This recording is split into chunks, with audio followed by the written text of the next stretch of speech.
Bonjour à tous et bienvenue dans notre série sur les brachot du matin, Birkot HaShachar. Et là, on est arrivé sur la Tiferet Sheba Tiferet, comme on dira en français littéralement, la cerise sur le gâteau, ou la boîte sur la tête. Enfin, écoutez plutôt. Baruch ata Hashem Elokeinu melech haolam oter Israël betifara.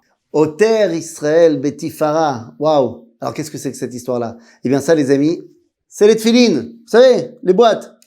Eh oui, c'est la tiferet du peuple juif de se balader avec ses téfilines. Mais d'abord, petite seconde, pourquoi? En quoi c'est tellement, la fierté du peuple juif? Lorsqu'on sort en guerre, nous dit la Torah, qui Shem, Hashem nikra alecha, que les nations vont voir que tu te balades avec le nom de Dieu sur la tête et ça va les remplir de crainte.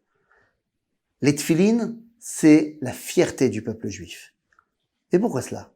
Eh bien, vous savez, quand on regarde ce qui a marqué à l'intérieur des tefilines, et quand on regarde ce qui a marqué dans la Torah par rapport à la mitzvah même des tefilines, eh bien, ça nous fait référence à la sortie d'Égypte.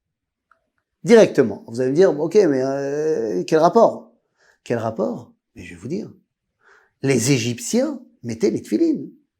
Enfin, la famille pharaonique mettait les tefilines. Enfin, des tefilines un petit peu différentes des nôtres. Mais vous avez déjà vu certainement des films, des documentaires sur l'Égypte antique. Ils ont quoi là, les pharaons, juste là? Eh bien, ils ont un serpent. Et si vous regardez, ils en ont aussi là. Là. Incroyable. Là où nous, on va mettre les tefilines, eux, ils mettent leur serpent. Mais oui, parce que eux pensent qu'ils sont régis par la nature. Le serpent, c'est l'animal qui est rond, tel le cycle naturel. Nous, on va prendre les tefilines égyptiennes et on va les convertir au judaïsme. Et on va en faire des lignes droites, le carré de la boîte, pour dire que notre vie n'est pas régie par la nature, mais régie par la droiture. Et c'est ça, notre tiferet, qu'on va se rattacher à une Torah qui nous a été donnée par Akadosh Baruch Hu pour aller droit au but. Alors vous allez me dire, mais à ce moment-là, tout le monde pourrait mettre les tefilines, tout le monde devrait mettre les tefilines. Les femmes d'Israël doivent aussi donc mettre les tefilines. Les amis, les tefilines, comme énormément de mitzvot, il y a des mitzvot qui dépendent du temps et d'autres qui ne dépendent pas du temps. Et toutes les mitzvot qui sont liées au temps, et dans les tefilines, tu les mets le jour, tu les mets pas la nuit, donc c'est une mitzvah qui dépend du temps, les femmes en sont dispensées. Pourquoi elles sont dispensées de certaines mitzvot? Certainement pas parce qu'elles sont moins élevées, mais bien au contraire, c'est parce qu'elles sont bien au-delà du temps. Dans la mesure où dans la faute du Gan Eden, c'est Adam Arishon qui a fauté et pas Chava, cela veut dire que celui qui est obligé de prendre sur lui la réalité du temps qui passe pour le corriger, c'est Adam. Mais Chava, elle est totalement là-haut. Elle est dans une réalité qui nous dépasse complètement, madame. D'ailleurs, c'est pour ça qu'elle n'accepte pas ce monde. On a beaucoup plus de facilité, nous les hommes, à accepter ce monde. Et c'est pas une caricature que de vous dire une femme qui ouvre une armoire pleine d'habits qui dit « j'ai rien à me mettre ». Ce sentiment d'insatisfaction, c'est d'une profondeur extraordinaire. C'est parce qu'elle se dit « mais moi je sais ce qu'il y a là-haut. Moi je sais ce que c'est que l'idéal de la rencontre avec Dieu. Donc tant que j'ai pas, je suis pas satisfaite. » Le temps, c'est une contingence qu'elle n'a pas. Donc toutes les mitzvot qui sont liées au temps, elle n'en a pas besoin. Ah, vous allez me dire, mais on a vu que Michal bat Shaoul, elle mettait les téfilines. C'est comme ça que c'est marqué dans le Talmud. Je vous dirai la chose suivante. Et là, je vais dire un grand principe général. De manière, je vais redire général, quelqu'un qui voudrait faire quelque chose de la Torah, qui n'est pas obligé de faire,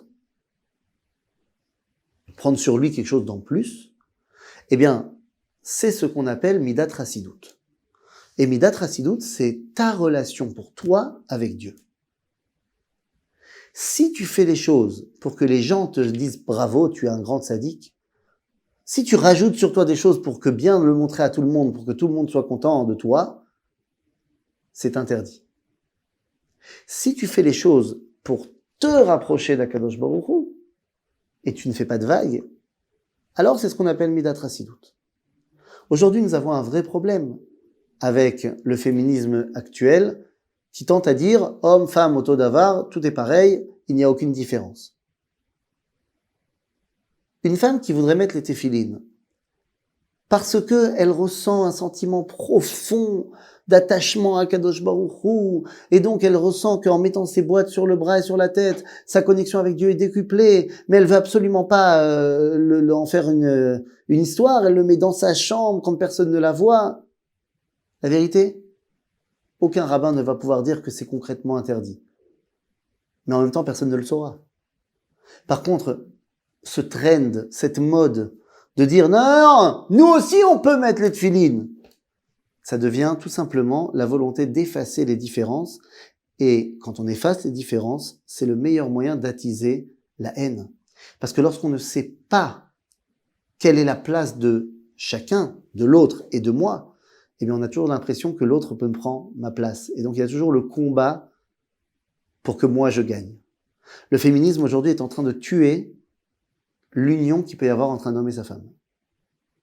À force de vouloir dire on est tous pareils, bah alors j'ai pas besoin de toi. J'ai pas besoin d'être complété, je suis parfait.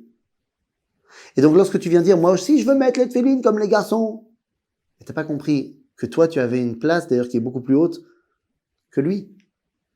Et donc si tu cherches à annuler les différences, tu risques bien au contraire de PR Ozer Israël, Oter Israël Betifara, PR, Tiferet, tu risques de tomber dans ce qu'on appelle FR. Tu risques de tomber dans le plus bas du plus bas. Et c'est ça qui est terrible. Donc oui, les amis, Oter Israël Betifara, Zat Tfilin. Les Tfilin, c'est le moyen de nous rattacher à la sortie d'Égypte, de nous rattacher à l'idéal collectif du peuple juif qui, sortant de l'esclavage, peut enfin s'attacher à Dieu. C'est vrai au niveau collectif et c'est vrai au niveau individuel. Et nos femmes, eh bien, elles n'ont pas besoin de mettre les tefilines pour être participatives à cette réalité-là. Elles sont celles qui ont amené la Géoula de l'Égypte. Si nous avons besoin de mettre quelque chose sur le bras et sur la tête pour nous en rappeler, elles le vivent au quotidien. À bientôt les amis.